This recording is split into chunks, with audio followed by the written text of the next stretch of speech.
Cease fire के बीच Hezbollah और Israel की जंग रुकने का नाम नहीं ले रही है। आईडीएफ ने दावा यह किया है कि उसने दक्षिणी लेबनान में 3 हिजबुल्लाह लड़ाकों को मार गिराया है। उधर हिजबुल्लाह को इजरायली सैनिकों की गाड़ी को निशाना बनाया। इजराइल की सेना ने यह भी कहा है कि वो हिजबुल्लाह के खत्म होने तक जंग लड़ेगा।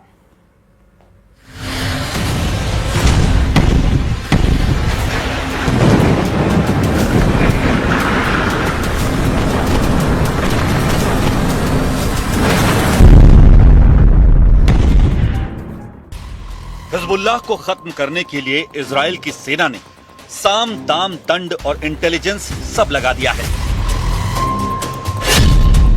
हिजबुल्लाह हथियार नहीं डालेगा। इजराइल की सेना आईडीएफ ने दावा किया कि उसने हिजबुल्लाह के करीब 20 से ज्यादा ठिकानों पर सबसे भीषण हमला किया। बेक्का घाटी में सुपर एक्टिव हो गया हिजबुल्लाह। हिजबुल्लाह के पलटवार के बाद आईडीएफ ने लेबनान में एयर और ग्राउंड ऑपरेशन एक साथ शुरू कर दिया है। आईडीएफ का दावा है कि उसने 24 घंटे में हिजबुल्लाह के उन सभी ठिकानों को टारगेट किया जहां से इजराइल पर हमले हो रहे थे। बेक्का घाटी में हिजबुल्लाह के एम्यूनिशन डिपो को उड़ा दिया। दक्षिणी लेबनान में उन रॉकेट लॉन्च पैड, हथियार भंडार और सैन्य इमारतों को निशाना बनाया गया जो इजराइल के लिए सबसे बड़ा खतरा बने हुए थे। इजराइल की सेना ने दक्षिणी लेबनान के 16 इलाकों को खाली करने का आदेश दिया है। यह ज्यादातर सिदोन जिले या उसके आसपास है। सिदोन लेबनान का तीसरा सबसे बड़ा और 6000 साल से ज्यादा पुराना ऐतिहासिक शहर है। आईडीएफ ने अपनी चेतावनी में कहा, जो लोग हिजबुल्लाह के ठिकाने या उनके हथियारों के पास हैं, वो अपनी जान जोखिम में डाल रहे हैं। उधर एक रिपोर्ट में दावा किया गया कि नेतन्याहू ने अपने मंत्रियों से कहा है कि वो अब इससे ज्यादा लेबनान में कुछ नहीं कर सकते हैं और यही वॉशिंगटन चाहता है। हिजबुल्लाह हथियार डालेगा नहीं और इजराइल ने 4 गुना हमले तेज कर दिए हैं। नेतन्याहू ने कहा कि वो हिजबुल्लाह के खिलाफ इससे ज्यादा कुछ नहीं कर सकते हैं। क्या हिजबुल्लाह खत्म होने की जगह और खतरनाक हो गया है? क्या 4 गुना हमले बढ़ाकर इजराइल खुद जंग के भंवर में फंस गया है? लेबनान की जमीन पर जंग खत्म नहीं हुई, बस बदल गई है।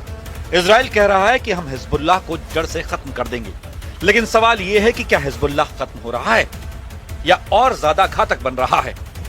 क्योंकि हमले जारी हैं, ड्रोन अभी उड़ रहे हैं और सबसे बड़ी बात, हिजबुल्लाह ने हथियार डालने से साफ इनकार कर दिया है। तो क्या ये जंग अपने आखिरी दौर में या अभी असली खेल शुरू हुआ है?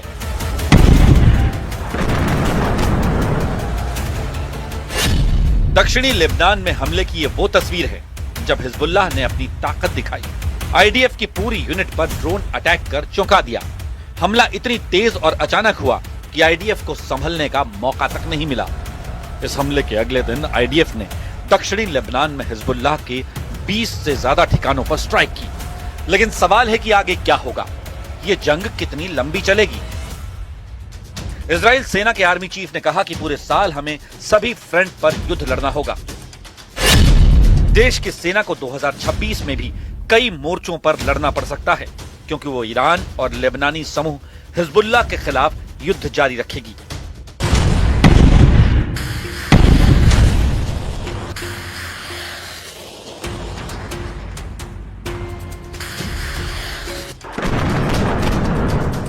लेबनान, जहां हर दिन आसमान से आग बरस रही है। इजराइल ने अब अपने हमले दक्षिण से बढ़ाकर पूर्वी लेबनान तक फैला दिए हैं। यानी युद्ध अब सीमित नहीं रहा, पूरा फ्रंट खुल चुका है। लेकिन यहां कहानी में एक ट्विस्ट है।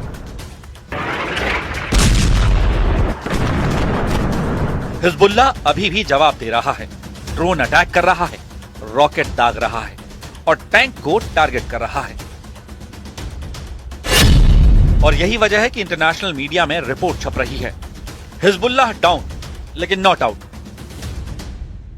על הניסיון החוזר לרצוח את הנשיא טראמפ ואת רעייתו.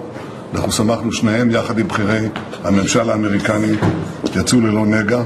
אין מקום לאלימות, לא נגד מנהיגים פוליטיים ולא נגד אף אחד. לגבי לבנון, מתקבל הרושם שכאילו צה"ל לא פועל שם. הוא פועל בעוצמה. וצריך להבין שההפרות של חיזבאללה למעשה מפוררות את... इजराइल और हिजबुल्लाह में करीब 3 साल पहले जंग शुरू हुई। तब से हिजबुल्लाह इजराइल के खिलाफ जंग लड़ रहा है। इजराइल के इतने बड़े ऑपरेशन के बाद भी हिजबुल्लाह न सिर्फ जिंदा बल्कि पूरी ताकत से पलटवार कर रहा है। हिजबुल्लाह दुनिया का सबसे ताकतवर फाइटर ग्रुप माना जाता है। इसके पास 1 लाख से ज्यादा लड़ाके होने का दावा है। हाइब्रिड वॉरफेयर के साथ ही इसके पास ड्रोन और मिसाइलों की बड़ी खेप है। लेकिन इस बार की जंग में हिजबुल्लाह को बड़ा नुकसान हुआ है। उसके सैकड़ों लड़ाके मारे गए हैं। टॉप लीडरशिप का सफाया हो गया है। आईडीएफ ने बड़े पैमाने पर हिजबुल्लाह के ठिकानों को तबाह किया है। लेकिन कई रिपोर्ट्स में दावा किया गया है कि हिजबुल्लाह कमजोर जरूर हुआ है लेकिन खत्म नहीं।